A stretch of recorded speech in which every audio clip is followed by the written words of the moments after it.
тебя. Постараемся. Спасибо. Желтоплакитный. О, мужчина. Мне придется говорить по-русски, потому что я русский из Сибири. И я пришел сюда, чтобы поддержать своих братьев украинцев и сказать несколько слов на английском. I will say in English. I will say in English. So thank you everybody for coming and joining this protest. It's a turning point in the modern history, absolutely, because what's going on in Europe, it's a complete and total disaster. So, and we should reconsider lots of things. So we are here now to make everything we can to stop that bloodshed. Because what's going on in Europe, it's a disaster. Children, women, innocent people, innocent men dying. People from all sorts of backgrounds. Ukrainians, innocent Ukrainians. Russians who live in Ukraine, many of them fight for Ukraine also. Yes, if you, well, I'm Russian myself. I was in Ukraine only when I was a teenager. It was still the Soviet Union, a couple of weeks. It's a beautiful, amazing country. I fell in love with it. I should say that I was maybe even better with Ukrainians because I know Ukrainians as nice and warm people, very emotional. They make excellent food.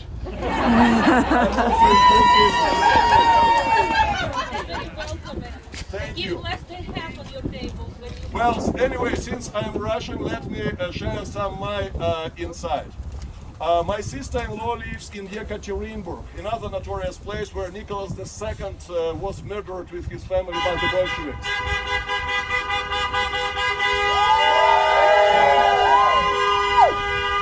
She told me that yesterday she spoke with quite a few people, and even those who used to support Putin for different reasons are absolutely in shock and turned away from him.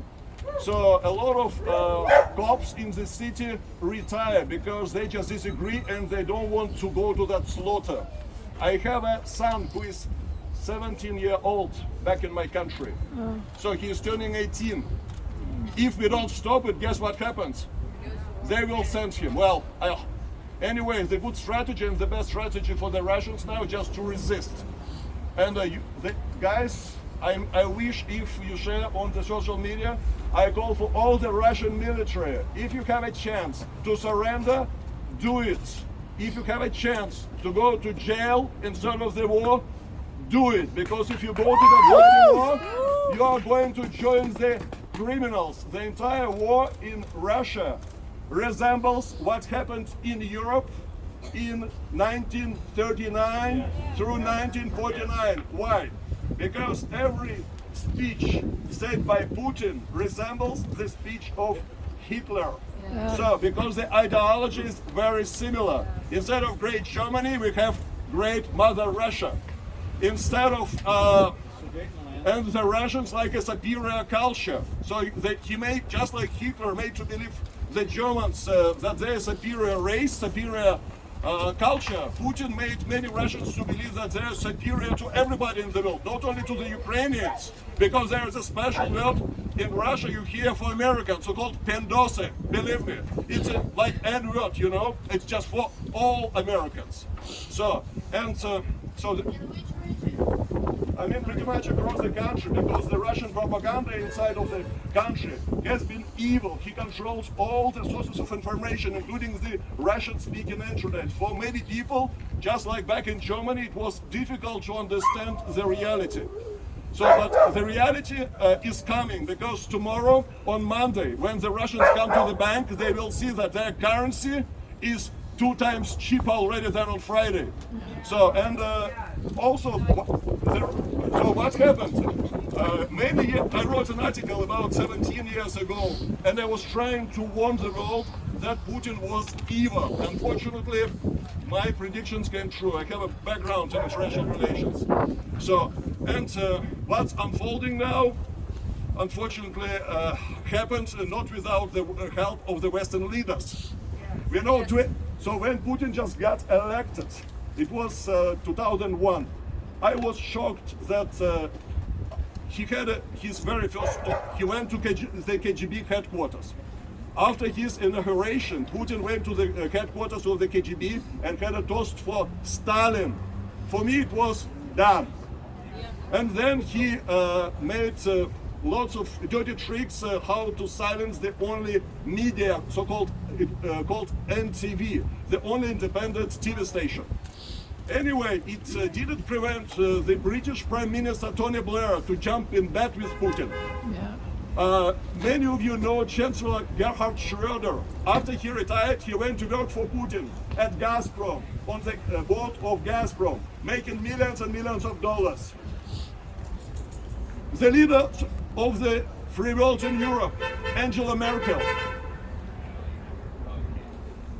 she treated Putin like a friend, pretty much. Well, Russians, you know, through the history has had all the troubles. It was her philosophy, but we need oil, we need gas, we need all other things. When Putin invaded Georgia, I know that the Republican administration in this country was changed for the Democrats. It was the duty of the leaders of the free world to punish him. You know what happened? The Europeans set up a commission to investigate what happened in Georgia.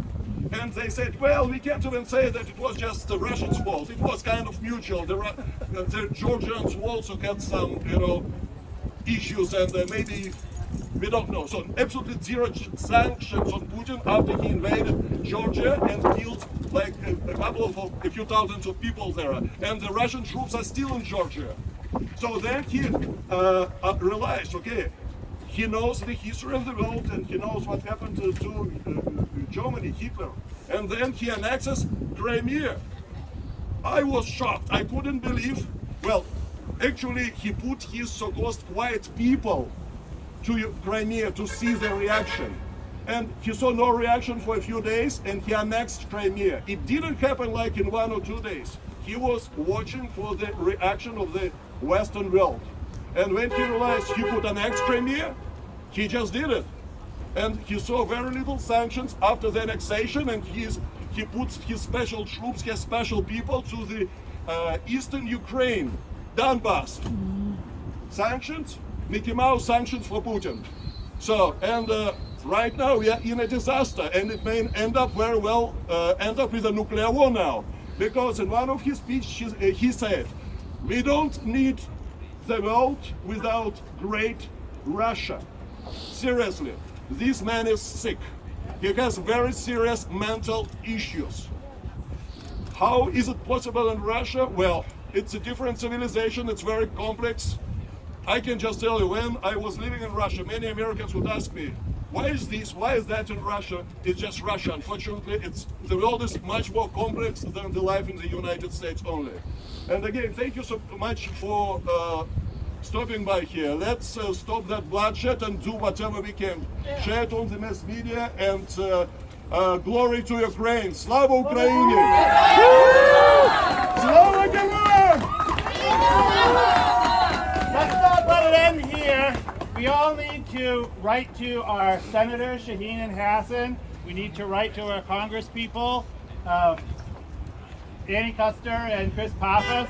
And please think about what you thought here today, and write letters to the editor, to the Fosters, and to the Portsmouth Herald, Seacoast Online.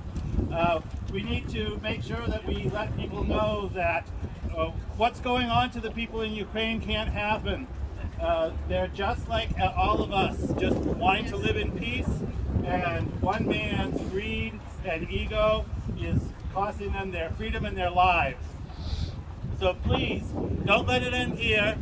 Please track what's going on. You can also keep track of what we post on Occupy New Hampshire Seacoast, and go to nh.gov to be able to contact your senators and representatives, and you can write letters to the editors by going to any of their websites. Thank you so much for coming out. Thank you.